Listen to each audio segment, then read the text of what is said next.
Namaskar. I am grateful to all of you who have joined today in paying homage to Mahatma Gandhi on his 76th Martyr's Day. Mahatma Gandhi gave his life for the cause of harmony, brotherhood, and humanity on 30th January 1948. It indeed was tragic that a saint of universal peace and nonviolence fell a victim to violence, and his sacrifices will never be forgotten. I thank the Indian Mission for hosting the tribute to pay homage to Mahatma Gandhi and recall his profound thoughts and reflect upon his legacy.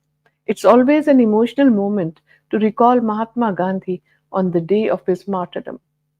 Gandhiji is widely acknowledged as one of the greatest leaders of the nonviolent movements the world has ever seen. His influence extended beyond the borders of India to the rest of the world.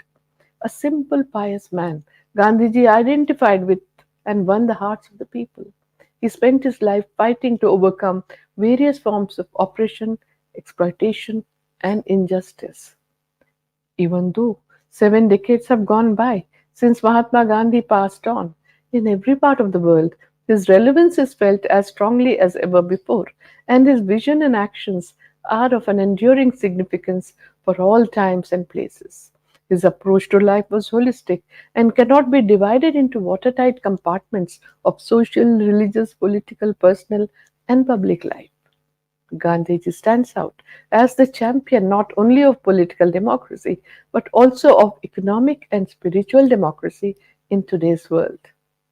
Arnold Toynbee, the English historian, a philosopher of history, the author of numerous books, famously said, and I quote, Mahatma Gandhi was the first person in human history to lift the ethic of love of Jesus Christ above mere interaction between individuals and make it into a powerful and effective social force on a large scale. If humanity is to progress, Gandhi is inescapable. Unquote. Gandhiji as a person, but as a social and political force, continues to live amongst us. His philosophy of nonviolence and its influence worldwide, as well as the strategies and characteristics, made Gandhiji successful and inspired numerous peaceful movements. Gandhiji's philosophy of nonviolence involved civil resistance and refusal to comply with the unjust laws. Gandhiji showed the world that the love of one's people need not be inconsistent with the love of humanity. He strove to free the downtrodden from the shackles of injustice, slavery, and deprivation. But he was also obsessed with the future of the human race. He said, and I quote, there is no hope for the aching world except through the narrow and straight path of nonviolence. Millions like me may fail to prove the truth in their own lives. That would be their failure, never of the eternal law. Unquote. Mahatma Gandhi had a profound influence on Dr. Albert Einstein. Dr. Einstein's message on Gandhiji's 75th birthday sums up the essential character of Gandhiji's leadership. Dr. Einstein said, and I quote, a leader of his people, unsupported by an outward authority, a victorious fighter who always scorned brute force, a man of wisdom and humility who has confronted the brutality of Europe with the dignity of the simple human being and at all times risen superior. Unquote. Gandhiji's resonance and impact is felt across the world. Many world leaders have been inspired by him and continue to get inspired till today. In all the countries, people have great reverence and respect for Gandhiji. The world today is faced with many kinds of conflicts and diverse types of crises. We see Mahatma Gandhi's emphasis on universal brotherhood and peaceful coexistence having an all time relevance. His teachings are therefore the most upheld principles. In fact, a true testimony of Gandhiji's teaching lies in the fact that mere good ends do not justify bad means. Today in the world, the emphasis is on human dignity and upholding the values of natural justice. There would be no better tribute to Mahatma Gandhi than to rededicate ourselves towards the cause of peace and mutual tolerance. Nonviolence and the message of peace is a familiar word among the world leaders to settle any dispute. It goes without saying that it is never possible to evaluate how much India and the world owes to Mahatma Gandhi. For Gandhiji, peace was not an end by itself. Rather, it was only a sort of means to ensure better welfare for the mankind. Mahatma Gandhi's lifelong quest was in the pursuit of truth. In fact, he even had said, and I quote, truthfulness is more important than peacefulness. Unquote. Non cooperation was one of Gandhiji's methods for achieving justice. Freedom and justice were supreme for Mahatma Gandhi. The supreme values of ahimsa and compassion were the basis of Gandhiji's philosophy. Practically, he desired solutions for all problems through the means of nonviolence and truth. His ideas based on nonviolence are entirely important in the world. They are completely relevant today and will remain so in the future as well. Gandhiji said, and I quote, the very first step in nonviolence is that we cultivate in our daily life, as between ourselves, truthfulness, humility, tolerance, and loving kindness. Unquote. He demonstrated that peace and nonviolence are the two pillars of any peace process that upholds the humanity. These two are inseparable. He said that for bringing full solutions, the means have to be nonviolent. For any protest to settle a dispute through satyagraha. His entire life story is about action, to bring about positive changes. He both succeeded and failed in what he sought to do, but he always moved forward and he never gave up the quest for improvement, both social and spiritual, and both for individuals and for the nation as a whole. Today, Gandhiji is remembered not only as a political leader, but as a moralist who appealed to the universal conscience of mankind. There is a galaxy of men, women, and children in different parts of the world who have taken a leaf from Gandhiji to fashion their initiatives for ensuring peace, nonviolence, justice, and for fighting discrimination. Gandhiji believed that moral degeneration is the root cause of all evils, including conflicts. This explains his lifelong crusade of attainment of moral values such as truthfulness, nonviolence, purity of means, love, self control, forgiveness, respect, friendliness, compassion, mercy, etc.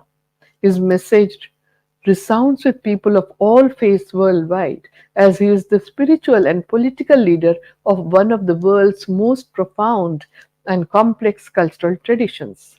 His ethical leadership accomplished what was thought to be impossible by many. According to Parallel Nair, Gandhiji's private secretary for a long time, what made Gandhiji almost unique among leaders of men was his capacity to harmonize widely different points of views so that they become contributory to the examination of the common goal. An outstanding instance of this was the way in which he dealt with his colleagues who differed from him. While holding to his own principle, he allowed his colleagues full scope to serve the country according to their light. Because of this, not only the most intimate relations continued between them, but also those who differed from him ultimately came around and worked under his leadership. He taught that ethical conduct is a continuum along which it is impossible to divide means from ends. He had said, and I quote, we who seek justice will have to do justice to others. Unquote. The prime component of Gandhiji's leadership was his elevated vision that humans, the highest manifestation of God's creation, can and would live in harmony and peace, firmly adhering to truth. He never considered himself infallible. Gandhiji called himself a practical idealist who began every action with himself. He realized that actual conduct was far superior to preaching about conduct. He walked the talk. Gandhiji's life was an epic experiment in principle living, whereas most sincere thinking people contemplate adherence to principle only to conclude that the realities of modern life make living strictly according to the principle impossible or at least impractical. Gandhiji went ahead and tried.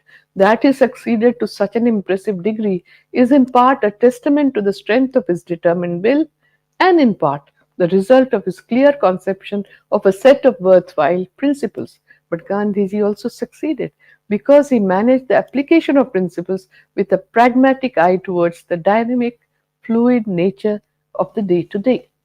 He had the ability to view human beings as human beings without attaching any labels. Whenever people used to come to meet him, the respect that he showered on them made them feel that Gandhiji poured himself into their hearts. He became one with them. His faith was in the oneness of God's creation. He did not harbor hatred, ill will, or bitterness towards others, and believed in absolute oneness of human beings with God. One of the qualities that distinguished him was his unique outlook about work.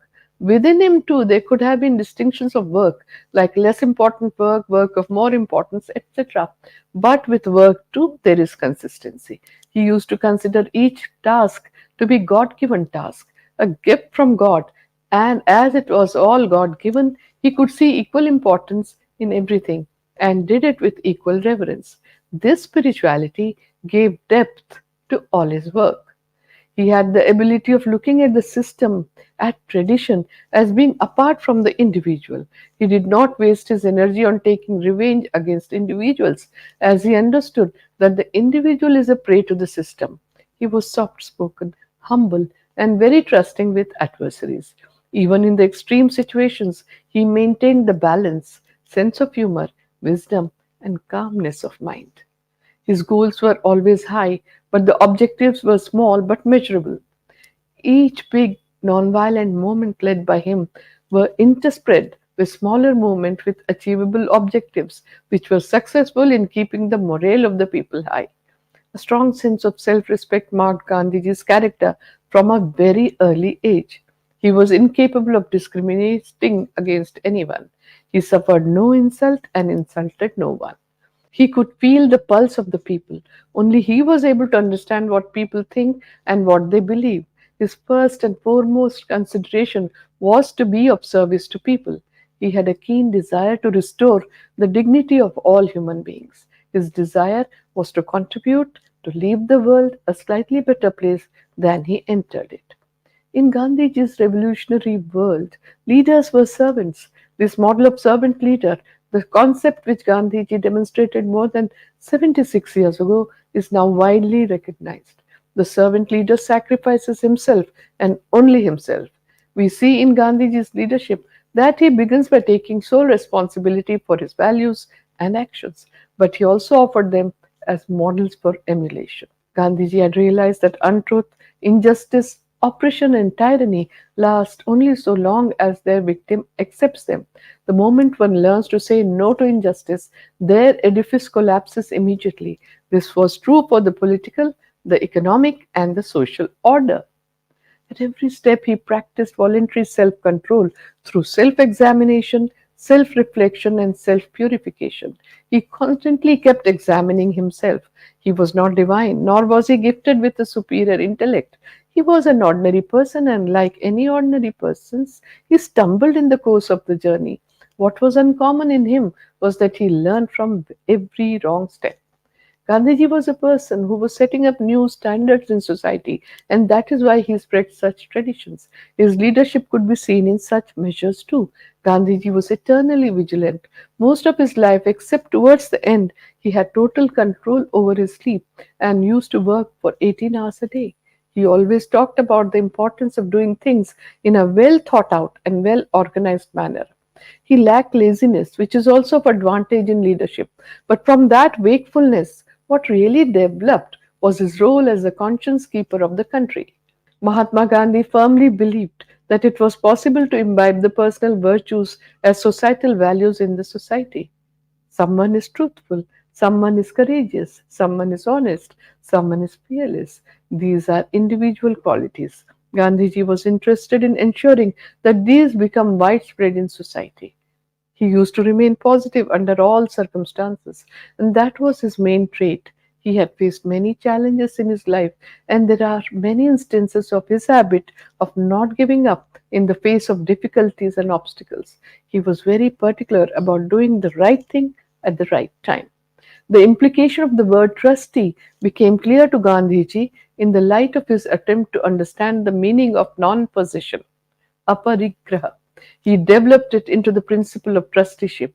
He advised rich persons to act as trustees for the poor of what they accumulated. He implored people to be ethical, honest, lead a simple life, and serve the people. Gandhiji had a straightforward answer to greed and said, And I quote, take only what is necessary to satisfy the needs customary in your society, then spend the rest for social service, thereby becoming a trustee of common good. Unquote. He desired purity of means not only among individuals, society, and religion, but also in the political realm. Today, when the world has become more complex than the one experienced by our sages, and would be even more so in the years to come, the purity of means emphasized by the man who experienced absolute oneness would be even more relevant. Pure means have led the world on the path of peace, love, and enrichment.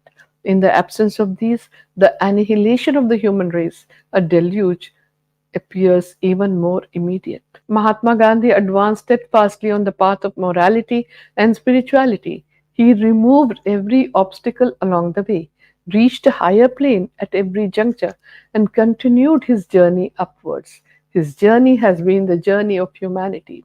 One of the strategies that made Gandhiji an ethical leader was his capacity to build bridges between various communities. Gandhiji saw the inherent humanity of all individuals, regardless of their caste, religion, gender, or social position in society. Because of this, he could promote religious harmony through his personal and public actions.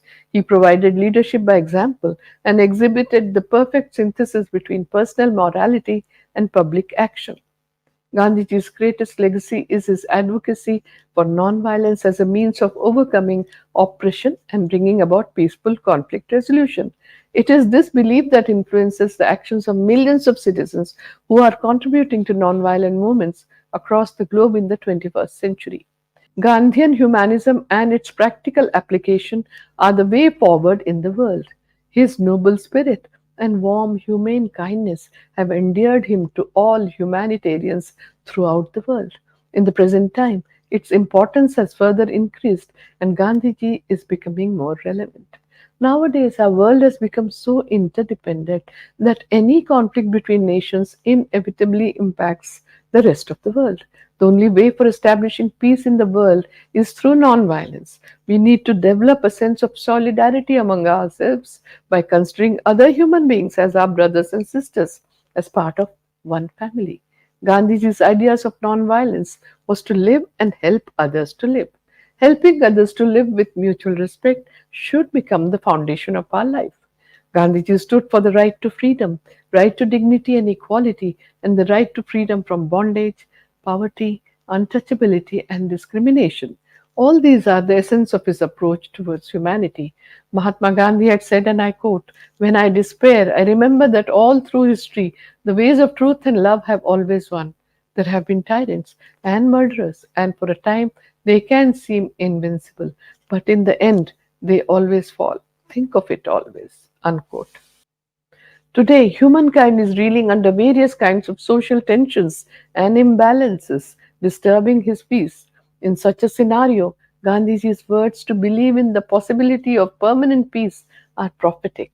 When peace and harmony become the main cause of every kind of service rendered to the nation and its people, it becomes a service to God. We have a unique opportunity to take the lead and open a new page in human history by learning from Gandhiji to address the global challenges. It is because our own human existence is so dependent on the help of others that our need for love and compassion lays at the very foundation of our existence. Therefore, we need a genuine sense of responsibility and a sincere concern for the welfare of others. On 30th January 1947, a year before Gandhiji was assassinated, he had said on many occasions to his associates, and I quote, if I get bedridden due to some disease and die, tell the world that I was not a Mahatma.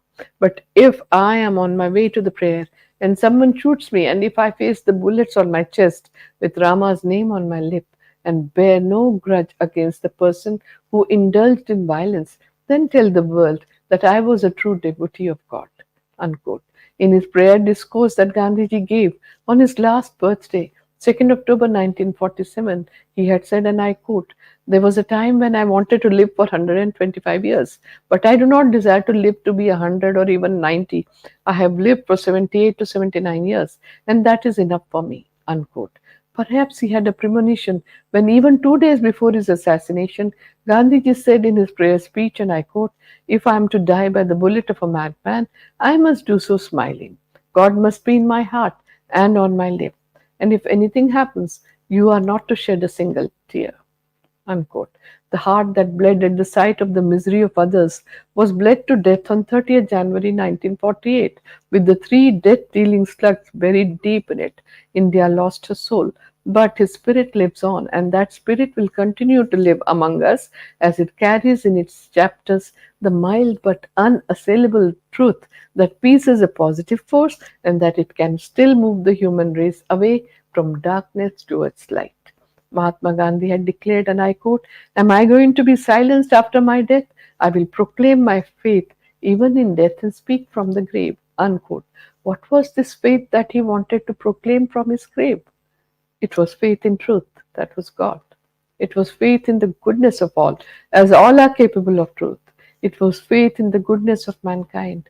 It was faith that despite the falls and upheavals, humanity would move towards goodness, because truth, that is God, is only interested in the welfare of its creation.